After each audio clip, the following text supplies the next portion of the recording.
عزت سے بڑھ کر کچھ نہیں ہوتا۔ اس عمر میں لڑکے لڑکیاں دونوں ہی بیوقوف ہوتے ہیں امی۔ ڈگری لینے جا رہی ہو، عقل لے کر آنا وہاں سے۔ کیا پتہ نہ ڈگری آئے نہ عقل۔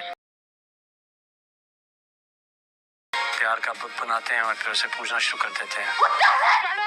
اور پھر جب وہ بت ٹوٹ جاتا ہے تو ان کو لگتا ہے سب ختم ہو گیا۔ تو اب تو مجھے یہاں بھی بے حیا کہتی تھی۔ ڈرامہ سیریل در نجات کی نیکسٹ ایپیسوڈ میں ہم دیکھیں گے کہ ابو بکر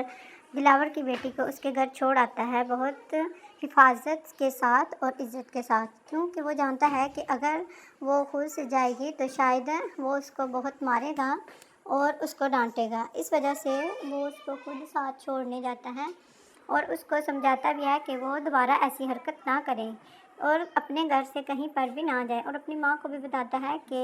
اس نے دلاور کو پہلے بھی سمجھایا تھا کہ وہ اپنی بیٹی کو یہاں سے لے جائے، مگر اس کے باپ نے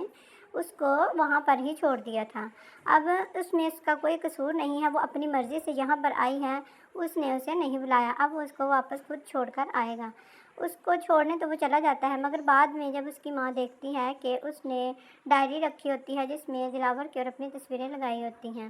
ابو بکر کی، تو وہ کہتی ہے کہ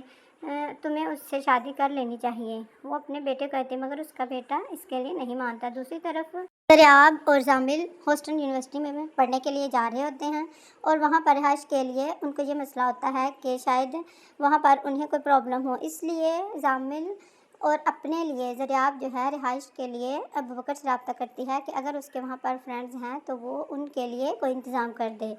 ابو بکر جب دیکھتا ہے کہ یہ اسی یونیورسٹی میں جا رہے ہیں جو کہ جہاں کا وہ مینیجر ہے، تو وہ اس کو کہتا ہے کہ ہم ادھر کوئی پرابلم آپ کو نہیں ہوگی، آپ بہت آسانی کے ساتھ وہاں پر رہ سکتی ہیں۔ دوسری طرف اس کی دادی جو ہے وہ دریاب کو سمجھاتی ہے کہ ادھر بہت اچھے طریقے سے رہنا ہے اور کسی قسم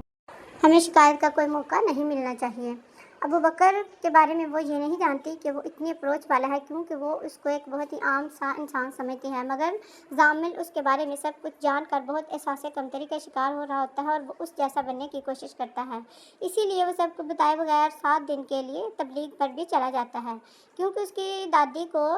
پریکٹیکل آدمی جو کہ اسلام کے اوپر عمل کرتا ہے وہ پسند ہے، جو کہ ابو بکر ہے۔ اس لیے زامل چاہتا ہے کہ وہ بھی ابو بکر کی طرح پریکٹیکل اسلامی بن جائے، کیونکہ جیسا اس کی دادی کو پسند ہے۔ شاید زامل یہ سب کچھ بہت ہی احساس کمتری کے جرم میں کر رہا ہوتا ہے، اپنے آپ کو دوسروں کی نظروں میں اچھا بنانے کے لیے، جبکہ سب اس کو کہتے ہیں کہ تم نے کبھی نماز روزہ کچھ بھی نہیں کیا اور ڈائریکٹ تم اسلام کی تبلیغ کرنے کے لیے چلے گئے ہو۔